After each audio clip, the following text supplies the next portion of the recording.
Hello, good morning everyone and welcome back to my channel. It's me sbshdhl from Japa. र अहिले चाहिँ कालीझोडामा जाँदैछु। कालीझोडाको बाटो हो यो। ठ्याक्कै कालीझोडै पुग्न लागिसकेँ भने यहाँनिर एउटा स्पेशलिस्ट डाक्टर बस्नुहुन्छ।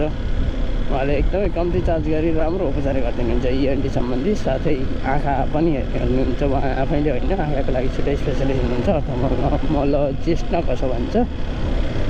अनि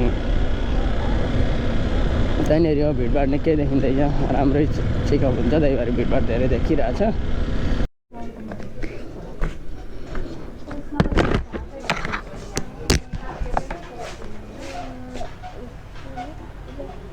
एक्सक्युज मी, एउटा टिकट दिनुहोस् न। एन्ड 1 घन्टापछि मात्रै काम भयो हस्पिटलमा र अब चाहिँ चारपानी जानुपर्ने छ। र अहिले भर्खरै चाहिँ यातायात कार्यालय वडा कार्यालयमा थिएँ र यो भनेको वडा कार्यालयबाट निक्लेको अवस्था हो। पेटामोड वार्ड नम्बर 2 मा थिएँ म र यहाँनिर चाहिँ के भयो भने जाँदै थियौँ अनि हावाले टप्पी उडाइदिएछ हाम्रो गएको, त्यही भएर चाहिँ अवस्था। अब जाँदैछौँ हामी, अब घर जान्छौँ। आजको काम लगभग सक्यो अब आजलाई र आबिल यो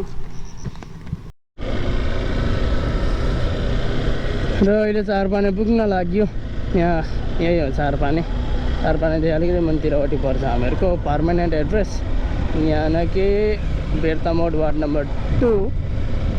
अनि यहाँसम्म काम थियो एउटा सानो, अघि भर्खरै हस्पिटल गयो, कान दुखेर उपाय छैन। आज अनएक्सपेक्टेड, एक्चुअली मैले खत्रै राइड जाने प्लान गरिरहेको थिएँ यो पालि सलुखम्बुतिर। गोक्यो ताल थाहा होला, धेरैजनालाई थाहा हुँदैन किनकि एकदमै ओझेलमा परेको ठाउँ हो। ओझेलभन्दा पनि मान्छेहरू पुग्न सक्दैनन् क्या वहाँसम्म, त्यही भएर चाहिँ जाँदैनन्। गोक्यो ट्रेकिङ रुट पनि भनिन्छ। गोक्यो ट्रेकिङ रुटमा मान्छे धेरै कम्तीले नि मात्रै त्यहाँ ट्रेकिङ गर्छन्। म चाहिँ 1 साल ब्रेक लिएर भए पनि के गरेर हुन्छ ट्रेकिङ गर्न म जाँदैछु। So hope you people, you guys will enjoy the vlog होइन। यो भ्लग पनि इन्जोय गरिदिनु होला। अब यो चारपानी ठ्याक्कै निक्लिसकेँ। यहाँबाट दायाँ मोड्दै पूर्वतर्फ बिर्तामोडको बाटो हुँदै महेन्द्र हाइवेले मलाई पुर्याउने छ घर। र एउटा कुरा याद गर्नु होला, जहिले पनि नेपालमा बाटो ठ्याक्क हाइवे निक्लिन आँटेको हुन्छ नि, त्यहाँनिर पिच गर्न छोडिदिएको हुन्छ। त्यसको कारण के हो भन्ने लाग्छ होला, किन यति नजोडिदिएको भन्ने लाग्छ होला होइन, तर मलाई थाहा छ त्यसको कारण। त्यो त्यति अलिकति ग्याप रहनाले गर्दाखेरि गाडी एक्सिडेन्ट हुनबाट लगभग 70% केसहरू कम हुन्छ क्या गाडीको एक्सिडेन्ट। त्यसले गर्दाखेरि गाडीको स्पिड कम हुन्छ र रिक्स कम हुन्छ। त्यसरी चाहिँ हो कि त्यसले धेरै सुरक्षित गर्छ, धेरै जोगाउँछ। I salute to such types of engineers जसले यो प्रोस्पेक्ट र कन्सेप्टलाई डेभलप गरेका थिए।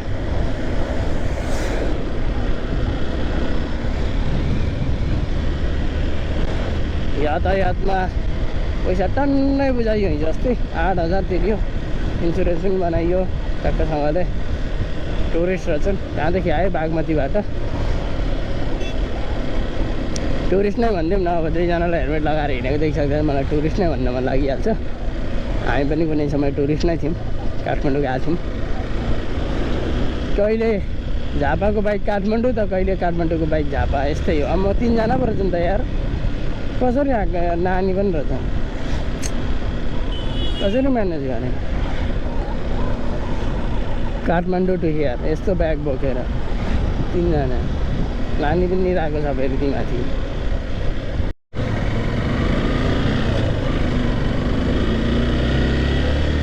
त्यहाँनिर चाहिँ जेब्रा क्रसिङ थियो, अहिले बाटो पिच गरेपछि फेरि माथिहरू जेब्रा क्रसिङ बनाएकै छैन।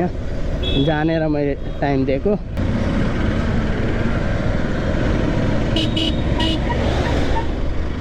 कुछ समझ रहे हो?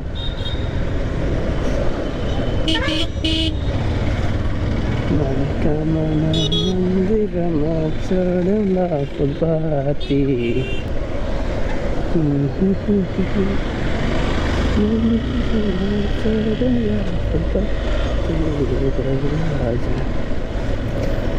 र यो सब बेर्तामोड हो। भिडभाड आफ्नो चाहिँ गाडी स्पिड कुदाउने बानी यार, स्पिड कुदायो ब्रेक हानिदिन्छन् एउटा औँलाले ब्रेक चलाइरहेको थिएँ अहिले झन्नै नरोकियो कि झन्नै पुगेको एउटा औँलाले पुगेन क्या प्रेसर झन्नै ठोक्यो दुईवटा औँला चलाउनुपर्छ एउटा पनि मिडल फिङ्गर भए त ठिकै थियो इन्डेक्स फिङ्गर थियो त्यही भएर आउनै दुख्यो यो अहिले ब्रेक तान्दा